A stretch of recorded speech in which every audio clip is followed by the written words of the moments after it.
Yeah, they're always doing things we don't like. They use taxpayers' money to enrich themselves and their friends, and they never keep their promises to voters. They've been caught stealing and lying and taking bribes, and they mostly do what the big corporations want. Yeah, they're always doing stuff like that. They're completely corrupt. They're a bunch of lying crooks. Well, at the moment we don't have a court of law. We have a color of law, which is fiction. UCC is a set of codes that was set up over 100 years ago by lawyers. And with the Uniform Commercial Code comes contract law. It's all to do with contract. So we are not under any law. We're just under contract. The UCC is very, very important for people to learn about what's going on with their lives, because we are under contract law, no other law. There is no law at all. Majority of the judges here in the United Kingdom are not judges. They're just doing business. They might be a retired lawyer. They're doing business as judge. And so-called judges in Malawi and in Canada?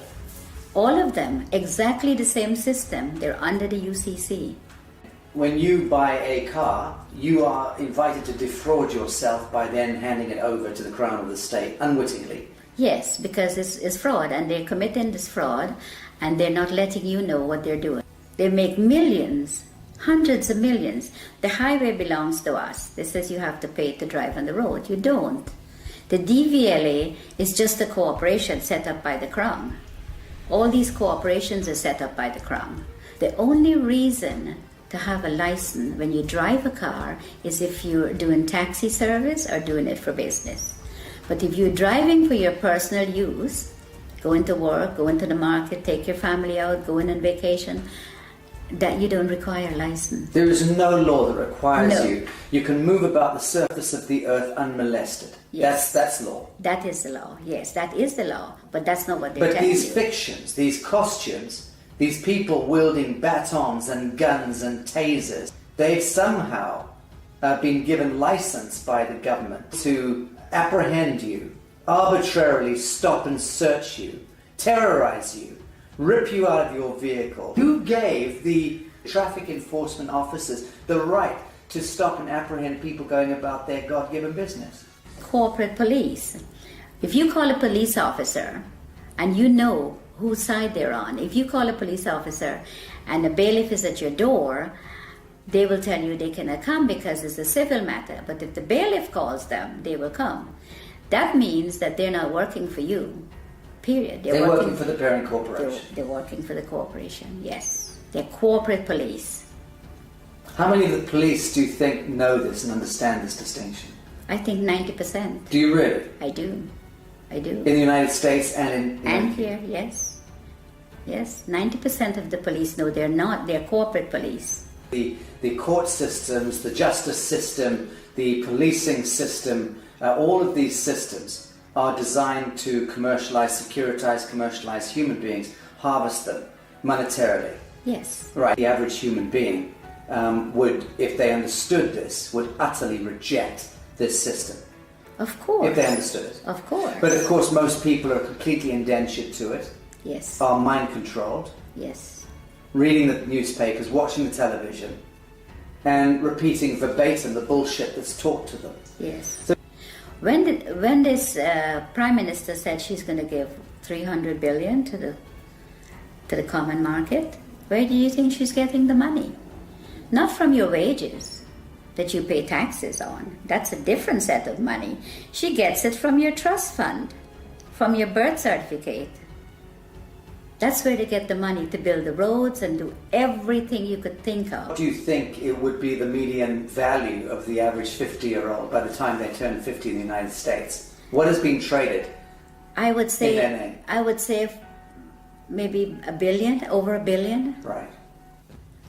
We have gold. For every pound that if you weigh 8 pounds at birth, you have 8 pounds of gold set aside for you.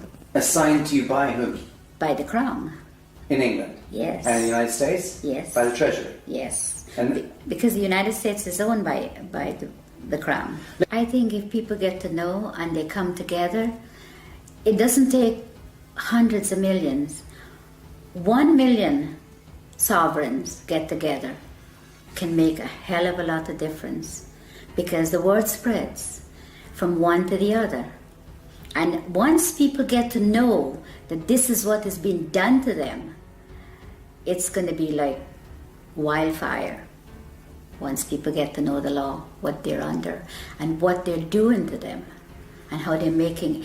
You see, they make things to distract you, like the news and all this fake, all this stuff, television, and this is what they do. So once people can get together, if 100 people go to the bank and all keep taking out £100, before the end of the day, the bank will close. It's very simple if people get to understand what's going on. And it would be good for them to know, because we need to stop this. We need to stop what they're doing to people, hurting people for no reason, put people in poverty. And by they, we're talking about the parent corporation. The parent corporation, The yes. banks and governments and justice systems all working to penalize and harvest humanity. Yeah, they're in bed together, everybody. They said, if they send you to the Citizens Advice Bureau, don't even bother to go, because they're working too with them. Everybody they have in their pocket. And it's very sad, because people will do things to other people for very little money. Are you hopeful for humanity? I am, very much so.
Talk to us about the straw man. What exactly is the straw man? The straw man is your name written in block letters. Very simple. It was done at birth. What the government did, or the corporations now, not government, what they did is they took your birth certificate and made a second birth certificate with a trust, a Sisti QV trust. They made it in all block letters.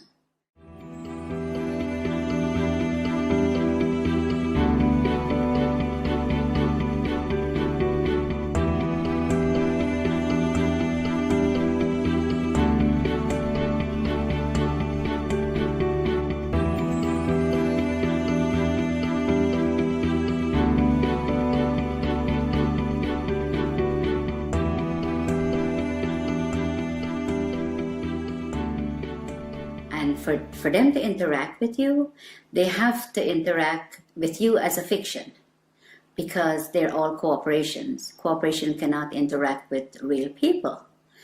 So they made a straw man. They call it a straw man because it has no soul and is spiritually dead. So let's break this down. You're born in the hospital room. A certificate of live birth is issued. What happens is that she has to register the child's birth. She has to go to the registration office and register. If she does not register, she will be taken to court, according to what the law is saying. They take the birth certificate that she registered as an informant, informing then that she has the child, and they made a duplicate in all block letters. She didn't, they did. So they've turned the living child now into a trust, fiction. into a fiction. Trust, yes. Which has a certain value allocated to it.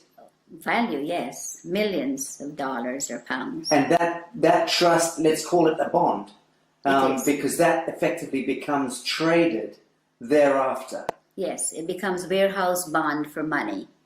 So every human being that has been registered to the state or the crown by the mother ends up becoming some kind of a bond that is traded on the stock market Yes, without you ever knowing it. yes, without disclosing.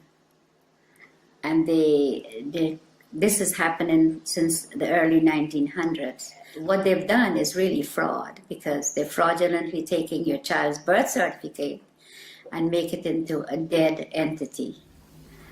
The dead entity birth certificate is making billions of pounds or dollars, depends on which country you're in. So your straw man is considered a dead entity, and the corporation can interact with it. If you have to go to court, it's not going to be in your real name because they don't have it. All they have is the dead entity, and they interact with that.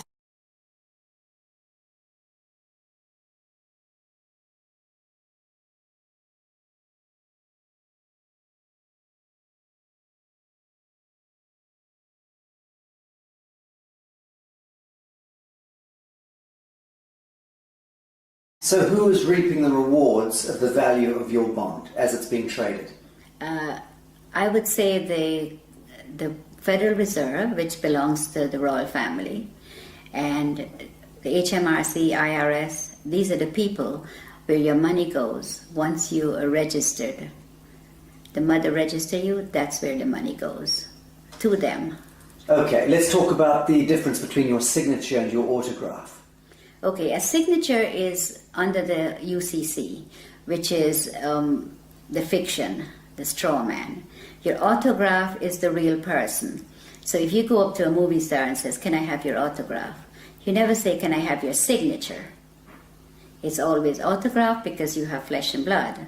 Signature is what you're signing every time they can go into your account and take money. And every time you do sign a piece of paper, you can bet that that signature of yours is being monetized, securitized. It is. By the banks, by everybody that you, wherever you sign, credit cards, everything that you sign, they're getting funds off your trust fund from that birth certificate. Okay, so fees and all sorts of things, and invisible costs are being discharged against your birth bond in that sense? Yes. Without you ever knowing about it? Without you ever knowing about it, yes. It was never disclosed to you. All the stuff was done without disclosing, and it's deception, it's fraud, and it's happening every day to everyone that's outside the inner circle. Okay, let's talk about the court system, because invariably your signatures lead you into a courtroom at some point, you know, whether it's for, and under the aegis of the court system, whether it's a marriage, a birth, a death, a registration of land, whatever.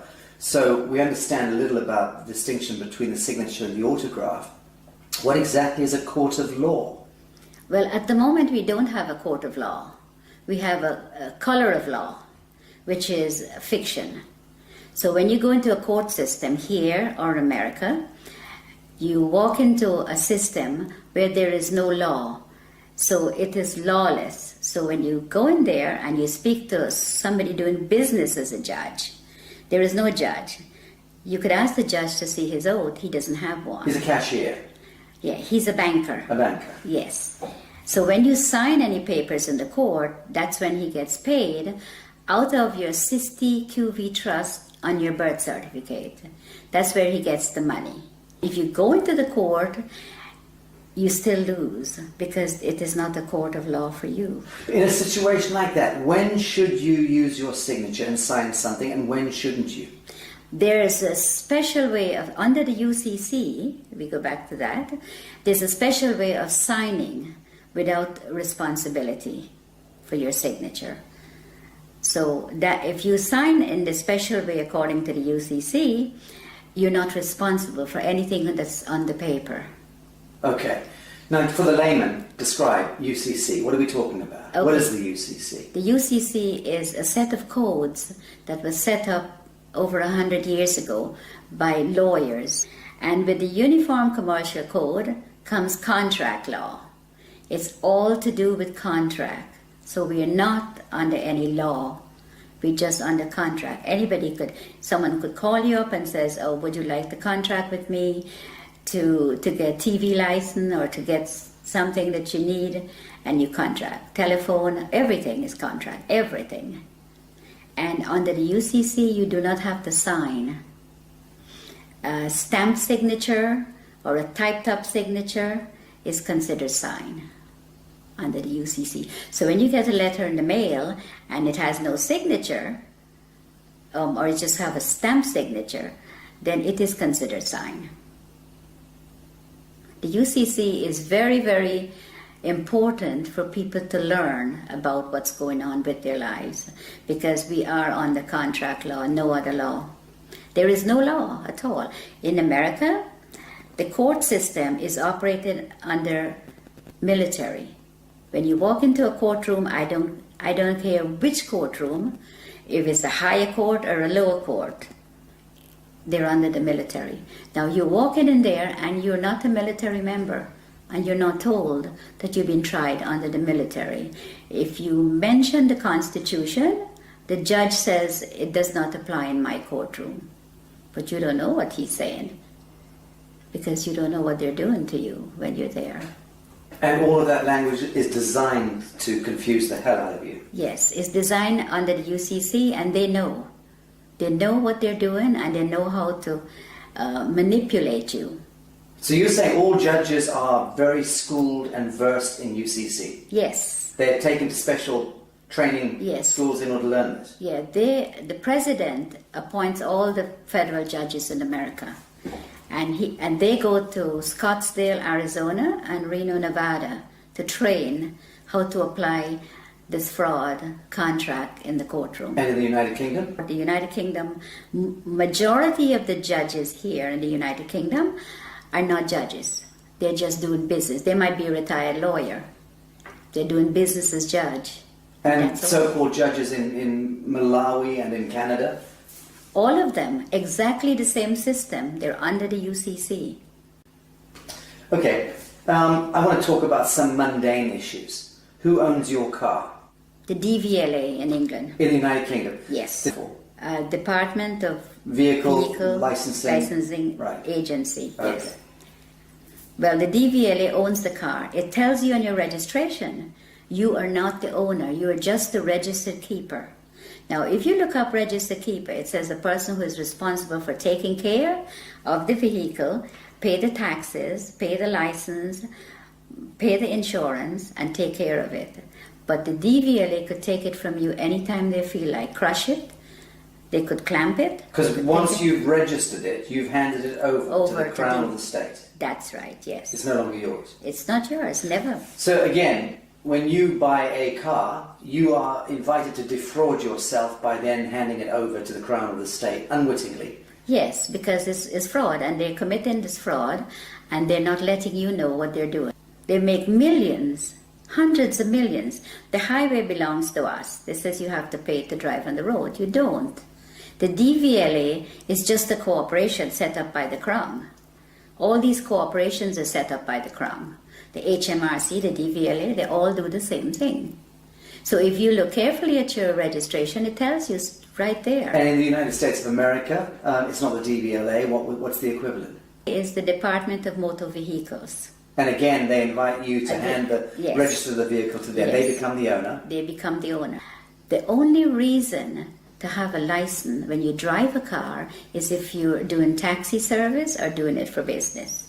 But if you're driving for your personal use, going to work, going to the market, take your family out, going on vacation, that you don't require a license. There is no law that requires you. You can move about the surface of the earth unmolested. Yes. That's law. That is the law. Yes, that is the law. But that's not what they're telling But these you. fictions, these costumes, these people wielding batons and guns and tasers, they've somehow been given license by the government to apprehend you, arbitrarily stop and search you, terrorize you, rip you out of your vehicle. Who gave the traffic enforcement officers the right to stop and apprehend people going about their God-given business?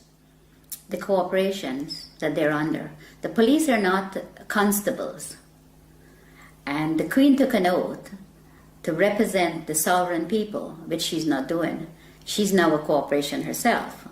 So the police is under corporate. They're not constables. Constables are the people who that beats the street and get to know your neighborhood and speak to the people. Keeps the peace. Keeps the peace, yes. But they're not constables. They're corporate police. If you call a police officer and you know whose side they're on, if you call a police officer and a bailiff is at your door, they will tell you they cannot come because it's a civil matter. But if the bailiff calls them, they will come. That means that they're not working for you, period. They're working for the parent corporation. They're working for the corporation, yes. They're corporate police. How many of the police do you think know this and understand this distinction? I think 90%. Do you really? I do. In the United States and And here, yes. Yes, 90% of the police know they're corporate police.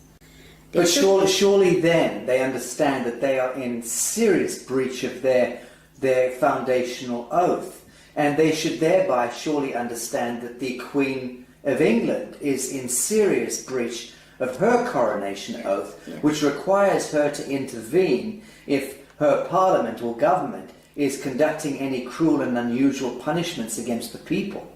And it's my understanding that being stopped going about your business in the street and dragged out of your vehicle and beaten with a baton for whatever reason, that to me by definition is cruel and unusual punishment. Okay, but they're given that permission to do that by the corporation they're in. They are given. If they were not given that permission, they could not have done that. They could not drag you out of your car or molest you or take you to the station for no reason. But it's not a law that gives them the right. It's a statute. It's a technocratic words on paper, statutes that have allowed them contractually to go ahead and beat the citizenry, right? Okay, yes. But it's not lawful. No, it's not. It's entirely not. unlawful. It's legal and it's fraud. Fraudulent activities, and they're being backed up by their corporate headquarters. So you cannot win because there's always somebody there to protect them, and they know that. So let's drill down into this. A policeman is there and should be able to respond to a living soul doing injury against another living soul. If they witness that, they have every right to intervene. In the same way that you and I can conduct a citizen's arrest. If we see that somebody's being harmed, we should step in and try to intervene. But that's really as far as it goes. They have no business trying to commercialize human beings and penalize us for walking across streets or for not stopping at an amber light or whatever. All of that stuff is just nonsense, dreamt up by the corporation. It is. Right. Yes, it is. It's all fraud. Everything they do. And that's why they're giving the opportunity to do this to the sovereign people. Because the sovereign people are ignorant of the Uniform Commercial Code and contract law and how these people operate. They go into the court and they do the same thing. You tell them, don't go. Even if you don't go into the court, they still fine you for the same thing as if you go into the court. But if you go into the court and the police takes you there, then you never win unless you know the law. And they know that you do not know the contract law and that you're under contract and you're walking into a trap. You go in there and the police or whoever is going in there with you, it's always they're the ones who win. You never win. Let's, for instance, say you're driving down the street, you have not hurt anyone, and you got stopped by the police. And the police breathalyze you and says, I have to take you in or I have to fine you. Or both of those. Who did you hurt? Who did you hurt? Who are you going to be paying this money to? You didn't hurt anyone. There's no victim. There's no victim. There have to be a victim under the common law. For there to be a crime. For there to be a crime. It's as simple as that. It is as simple as that, because to give you a ticket or to book you and take you to the station, who did you hurt? There is no one that you have hurt. That's just a commercial penalty. It is a commercial penalty. Okay, so we're getting the picture here that the court systems, the justice system, the policing system, all of these systems are designed to commercialize human beings, harvest them monetarily. Yes. Right. Yes. Very, very little of that expenditure, that energy goes towards keeping the peace. Oh, none of it goes towards keeping the peace. They don't keep the peace. All they do is they create the problem and then they find a solution. And then sell you that solution. Yes. and then penalize you if you don't accept the solution. That's right. Right, sounds like a very rigged casino to me, rotten to the core. It is. And it seems to me that the average human being would, if they understood this, would utterly reject this system. Of course. If they understood it. Of course. But of course most people are completely indentured to it, Yes. are mind controlled, Yes. reading the newspapers, watching the television, and repeating verbatim the bullshit that's taught to them. Yes. So the truth is, it seems to me that human beings are not predisposed toward hurting one another. We don't enjoy going to war. No. We don't enjoy No. hurting each other. Yes. In the main, most people get along and just want to get along. Of course. But the systems conspire Yes. with a model of scarcity economics and Yes. drive war and disease and poverty. Of course. That's the only way they can make money. When this prime minister said she's going to give 300 billion to the common market, where do you think she's getting the money? Not from your wages that you pay taxes on. That's a different set of money. She gets it from your trust fund, from your birth certificate. That's where they get the money to build the roads and do everything you could think of. So they're discharging billions and billions and billions of dollars against our birth bonds without Yes. ever disclosing that to her, Of course. without there ever being an audit or any accounting for it. Of course, because nobody's asking. Right. And even if you do ask, they give you a hard time to tell you about it.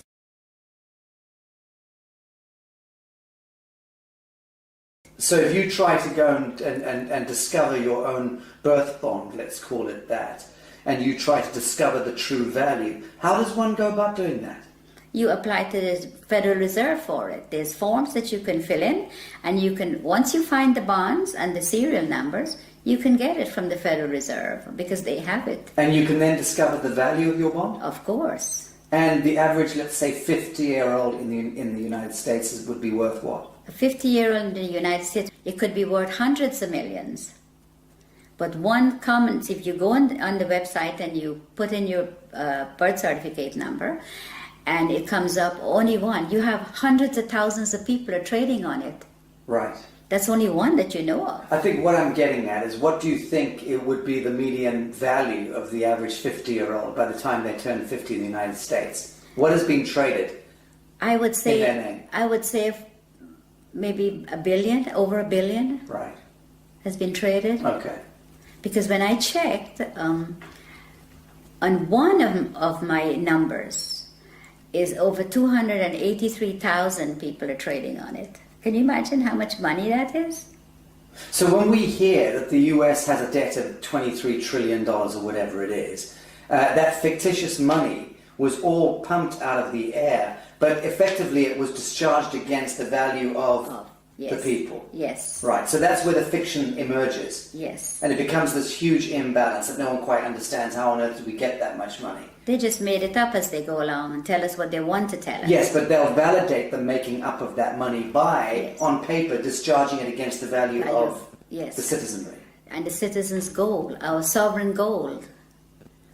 We have gold.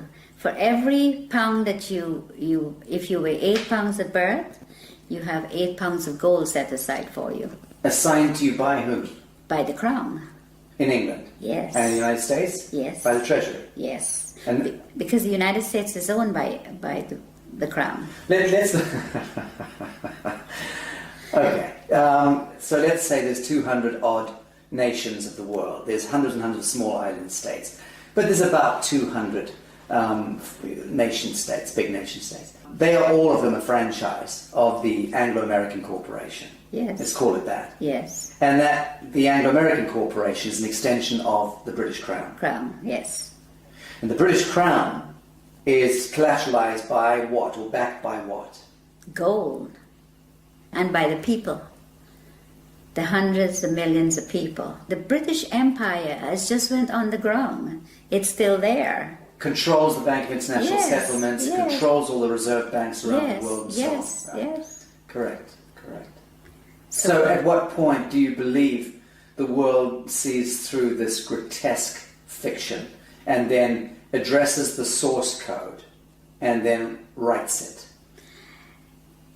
I think if people get to know what the UCC and the contract law does, and your straw man is your main problem. Once you can control your straw man, and it is yours and not theirs anymore, then you're in the right path. This is beautiful what you just said. You're talking about reclaiming the fiction that was established, Yes. the false light. Yes. Reclaiming the false light that was established in your name, Yes. given your identity, so to speak, at birth, Yes. without your knowledge. Yes. You're talking about us needing to reclaim that false light and step into ourselves, our true selves, Yeah. as a people of the world, Yes. in order to reclaim reality from the fiction. Yes. That's powerful. Yes, it is. And that's what I think everyone needs to do. All the sovereign people that's in poverty and whatever they put us in, that's what we need to do. We need to reclaim that, what they are making money on. That is ours. Then you wouldn't have wars, you wouldn't have people fighting for money, you wouldn't have poor people. Everybody will be okay. Everybody. But they do not want you to. If you do that, that will break down their system, and they do not want that. So once you know, you need to get into it, and you need to start reclaiming your straw man. It is yours. Now, Bibi, you learnt all of this the hard way. You were sitting in your office in the United States running a very successful real estate business a number of years ago. Very successful, selling 20 to 30 properties every month. Yes. You had a lot of your own properties, you were living there with your family. Yes. Life was good. Yes. And into your office walked a corrupt policeman and an IRS agent. Yes. And these gentlemen effectively put you on the spot, told you that there was one of your clients that you were selling a house to was a drug dealer. Yes. And which you had no idea. Yes. How would you know? And they effectively then tried to pin this a crime onto you by suggesting that you were effectively receiving laundered funds. Yes. And out of the blue, your life turned into some grotesque horror story. Yes. You were dragged into court, Yes. and the next thing, you were put in prison for 8 years. Yes. Your life destroyed. Yes. And that was where you learnt Yes. law. Tell us about this. Well, when I went to trial, and I thought, well, how could they do this? I have shown for 10 years my bank statements, so they see that I had no money was laundered by me. The gentleman I sold the property to brought $5,000 of his own money, and he got a loan from the bank for the difference. And the bank loan officer testified at my trial, but I ended up in prison. And I wondered how they did it. I thought, well, there has to be something that I've missed. I saw in the courtroom what was displayed. It was all acting, like everybody, like we were in a theater, and they were acting, and I was a victim. Role playing. Yes, the lawyers, the prosecutor, they were all. My lawyer guaranteed my freedom, and I got sentenced to 8 years. Now, when I got locked up, my main aim was to find out how I end up there. And I had over $1 million of real estate paid for, money in the bank. My children finished university. We were in a very comfortable, very hard-working family, very comfortable position. And I thought, no, it has to be something wrong, something they did that I couldn't see. And for every single day, for 7 years, I learned every single day. Christmas, birthdays, every day. You studied. I studied. You studied law. Yes. And you understand that you came to understand the highest expression of law, this UCC law. Yes. And what they're doing and how they could get you in there and how they could lie, how they commit fraud. And they all thought they were all laughing when I was found guilty, like, well, they get paid, you see. I didn't, lots of money. I didn't know at the time. And these people, I was in the prison, and there were hundreds of women that were there that was in the same position as I was.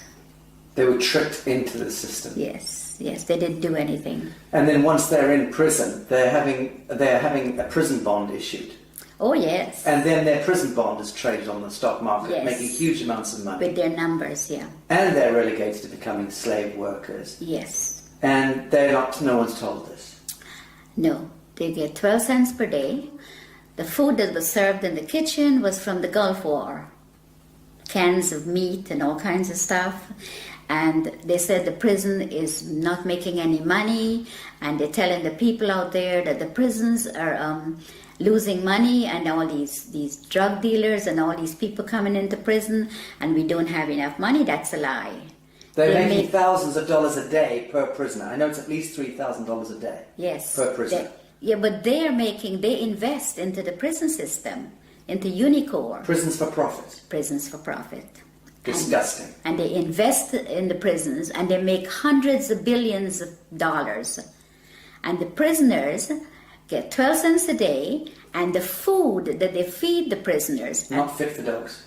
No, it comes from the farms, and they get tax write-off on it. The chicken may be 2-3 months old, and all kinds of stuff. They serve horse meat for beef. Well, you're about to launch an online workshop and tutorials through the Newark University, teaching UCC and explaining to people from around the world how they can navigate their situation, whatever their situation may be, because all of us are facing penalties and cruel and unusual punishments. Yeah. But let's discuss something as mundane as a parking ticket, okay? Something everybody understands. What are the do's and don'ts? You've just gone back to your vehicle and there's a parking ticket on it. It's parking tickets are a contract. You do not have a contract with your council. They put a ticket on there. There's no contract, so you don't have to pay that ticket. So what are your steps? You send the ticket back to them. No contract. And you tell them no contract. They have to produce a contract where you sign to say that if you park somewhere that you're not supposed to, you will have to pay the ticket. I remember someone showing me a ticket not so long ago, and the ticket had a CEO, it says CEO on the ticket, and a signature. CEO? Yes. Chief Executive Officer? Yes. So I sent the ticket back to the CEO, and I asked him when was he there at 8 o'clock at night putting tickets on the cars. It just goes to show that people do not look at their tickets either, because they don't know. And it's very sad, because a parking ticket, why should you have to pay for parking when you own the roads? We own it. We own everything. So you've sent your parking ticket back with no contract on it. What are the next steps that they'd like you to take? They would write to you and said you have to pay. If you pay within a certain time, it's only half. You have to pay half of the fine. What's your response? My response is I don't have to pay any, because I don't have a contract with you. So again, you ask them, show me the contract. Yeah. I send them a letter, and I ask them, I said, okay, the person that you addressed in this letter is spiritually dead and have no soul, which is your straw man. The straw man. Yes. And I said that I had not given you permission to use it to make money, and there's a fine behind this of £250,000 every time you use it. They refused to answer, so I sent them, the following letter was a default letter.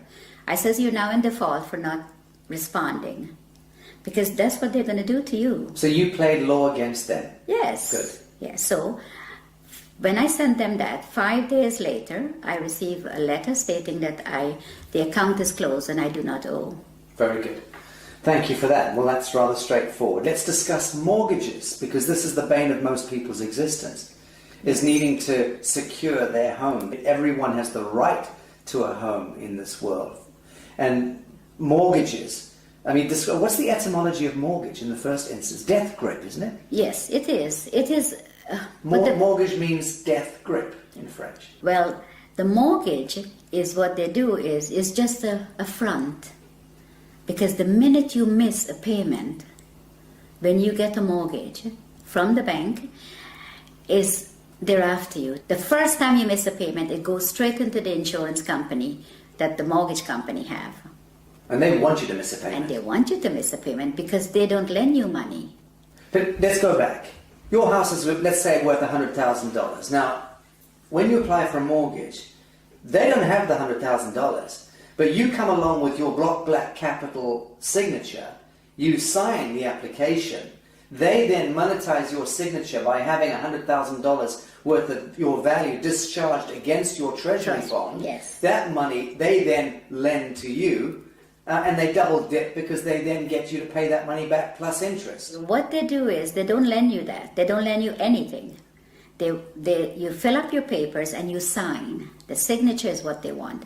Then they tell you, okay, you have to be a good boy and you have to be good credit and you can borrow from me. So they lend you a piece of paper that you sign with very fine writing in the back. That's where the legalese comes in because that's what they do. Then you sign it, signature. They take that and they tell you, okay, the funds will be ready in 2 to 3 days to come back. The following day with the signature, they go into your trust fund and they get paid the $100,000. They never disclose to you that, okay, we got paid, so the house is now yours. No. They come back when you go, and the third day, they've already got their money. They say to you, okay, this is the agreement. You pay so much every month, the interest rate, all that you've already signed for. So now they put the $100,000 on the computer screen for you, so you can finish your house closing. Now that $100,000 is just numbers. It is not money, because they all own the banks. So there's no money pass, no cash, just paper. But they have your $100,000 already. If you don't pay, they take the house. They don't want nothing. They want the property because the money is just paper. It has no value. So the property has value, so they take the property.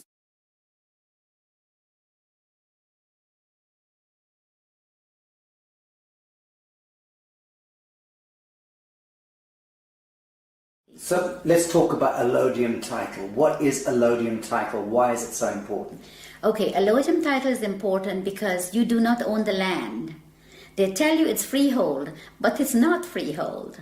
The land is owned by the Crown. All the land in England. I'm a farmer in Minnesota, and you're saying that my land is owned by the Queen. Yes. I'm a farmer in Mozambique. Your land is owned by the Queen. The Queen of England. The Queen of England. She owns all the land. So what happens is you own that piece of brick that's sitting on it that they call freehold or your house. You own that. You don't own the land. So the land, the allodium title, is to own your land. So you can put a sign up and says no trespassing, private property. When you put that sign up, you have to own the land. Because owning the house doesn't mean anything. It's the land they want. See, the bank takes the house, which is part of the Crown, and the Crown owns the land. That's how it works. And you don't own anything. Ever. Ever. You are just a mere user. So long as you are acting as your straw man. Now, when we reclaim ourselves from this fiction, and we do it as a people, many of us do it. Yeah. What then do you see? How do you see the dissolution of government, the dissolution of this behemoth, this Molochite monster that has taken over our lives, indentured us into bonded slavery all around the world, 7 billion souls, owned and controlled, indentured to a couple of hundred National Reserve banks themselves, indentured into the Bank of International Settlements, that controlled through the US Treasury, the Federal Reserve, the IFC, the IMF, the World Bank, and so on, back to the Crown of England, and behind that, the Vatican. So all of that grotesquerie, that fiction, when do you see us as a people of the world reclaiming real reality from that fiction? And how is that likely to play out? I think if people get to know and they come together, it doesn't take hundreds of millions. 1 million sovereigns get together can make a hell of a lot of difference because the word spreads from one to the other. And once people get to know that this is what is being done to them, it's going to be like wildfire once people get to know the law, what they're under, and what they're doing to them, and how they're making... You see, they make things to distract you, like the news and all this fake, all this stuff, television, and this is what they do. So once people can get together, if 100 people go to the bank and all keep taking out £100, before the end of the day, the bank will close. It's very simple if people get to understand what's going on. And it would be good for them to know, because we need to stop this. We need to stop what they're doing to people, hurting people for no reason, put people in poverty. And by they, we're talking about the parent corporation. The parent corporation, The yes. banks and governments and justice systems all working to penalise and harvest humanity. Yeah, they're in bed together, everybody. They said, if they send you to the Citizens Advice Bureau, don't even bother to go, because they're working too with them. Everybody they have in their pocket. And it's very sad, because people will do things to other people for very little money. Are you hopeful for humanity? I am, very much so. Bibi Bacchus, thank you. Thank I love you, I do love you.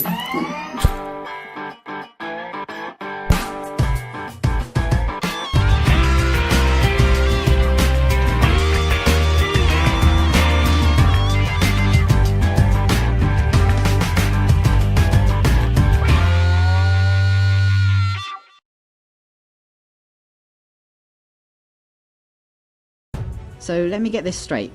A long time ago, a small bunch of regular humans had a meeting and created a document called a constitution that said that they can rob everyone else, millions of people, using threats of violence to make everyone obey their rules and commands. But so that the masses of the people would let them get away with this robbery and slavery, that small bunch also promised in the same document that there were some things the government would never do, and they described a way to structure government so as to restrain it. But over time, the promises have proven to be worthless, the restraints have proven to be useless, and government has grown significantly in size, power and scope, violating more and more of the rights of the people. It sounds to me as if the Constitution was written to constrain government. Then it's been a complete failure.